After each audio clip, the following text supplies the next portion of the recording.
देखो ये है synchronous motor coupled with DC shunt generator. ठीक है, ये आपकी सिंक्रोनस मोटर है। ठीक है, और वो आपका डीसी शंट जनरेटर है। ठीक है, सिंक्रोनस जनरेटर की हमने 3 तारे आर वाई बी पे कनेक्ट कर दी। ठीक है, और ये एफ डबल एफ पे डाल दी फील्ड। शुरू में हमने स्विच को ऑफ रखना है मोटर के स्टार्टिंग के टाइम। ठीक है, स्टार्ट होने के बाद इसको ऑन करना है। उसके बाद ये शंट जनरेटर है।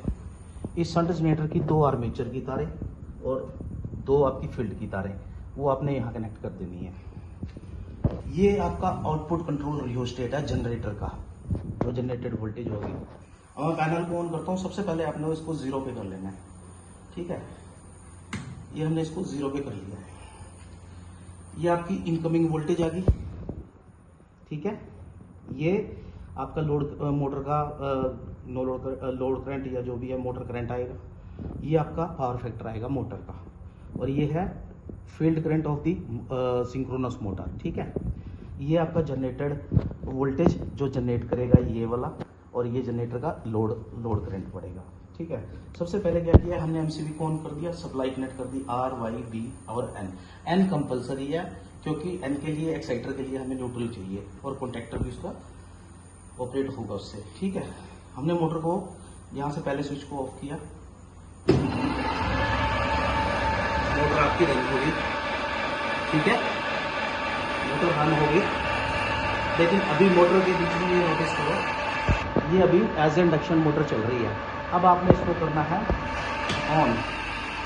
अभी ये हो गई अंडर एक्साइटेशन मोटर, और इसका जो ये करंट है वो ये जो करंट है ड्रॉप कम हो गया। बेसिकली इसके ऊपर जो एक्सपेरिमेंट परफॉर्म करना है वो है V and inverted V curve of synchronous motor. ठीक है, हम लोगों ने इसको अभी फील्ड नहीं ली है, तो ये है इसमें अंडर एक्साइटेशन। ठीक है, अंडर एक्साइटेशन के बीच में जो पावर फैक्टर है वो 0.26 दिखा रहा है मोटर का। ठीक है, और ये फील्ड करंट हमने अभी अप्लाई नहीं किया। हम जैसे जैसे फील्ड करंट अप्लाई करेंगे ये आपका पावर फैक्टर है यूनिटी की तरफ जाएगा। ठीक है, और ये जो है वैल्यू पॉइंट की तरफ जाएगा, मिनिमम की तरफ। ये मैं इंक्रीज को, ये जो एक बार ऊपर जाएगा वो फिर वापस नीचे आ जाएगा। तो जो मैग्नेट की पोलैरिटी को इंटरचेंज करने के लिए ऐसे बिहेव करते हैं। ठीक है, ये करंट आ गया, ये पावर फैक्टर आ गया। अब मैंने जैसे जैसे करंट डिक्रीज किया पावर फैक्टर इंप्रूव हो गया। फील्ड करंट बढ़ाया, पावर फैक्टर इंप्रूव हो गया, ये डिक्रीज हो गया। और बढ़ाया, ये इंक्रीज हो गया और ये डिक्रीज हो गया। ये आपका पावर फैक्टर इंक्रीज हो गया और ये आपका आर्मेचर करंट डिक्रीज हो गया। ये इसका मिनिमम पॉइंट जाएगा। ठीक है, उसके बाद ये फिर दोबारा करंट इंक्रीज होना शुरू हो जाएगा और पावर फैक्टर फिर वापस जाना शुरू हो जाएगा। तो ये इसका कर्व बनता है, यानी कि वी कर्व तो ये बन गया कि यहाँ से ये यहाँ आई, यहाँ से फिर वापस गई। और इन्वर्टेड वी कर्व ये बन गया कि पहले ये पावर फैक्टर 1 पे गया, 1 की तरफ चला, फिर वापस आया। ये आपका इन्वर्टेड वी कर्व हो गया। ठीक है, अब ये है जनरेटर की रेजिडुअल वोल्टेज, क्योंकि अभी हमने यहाँ फील्ड में कोई रियोस्टेट ऐड नहीं किया। ठीक है, अब हम लोग ना इसके बीच में फील्ड का, आप फील्ड के लिए रियोस्टेट इस्तेमाल कर सकते हो, रियोस्टेट है अपने पास, बट मैं इसको शॉर्ट कर रहा हूँ ताकि एकदम से आपकी यूनिट की वोल्टेज जनरेट हो जाए। ये आपकी जनरेटेड वोल्टेज है जो जनरेटर ने वोल्टेज जनरेट करी है। ठीक है, आप लोड के ऊपर भी इसका कर्व देख सकते हो।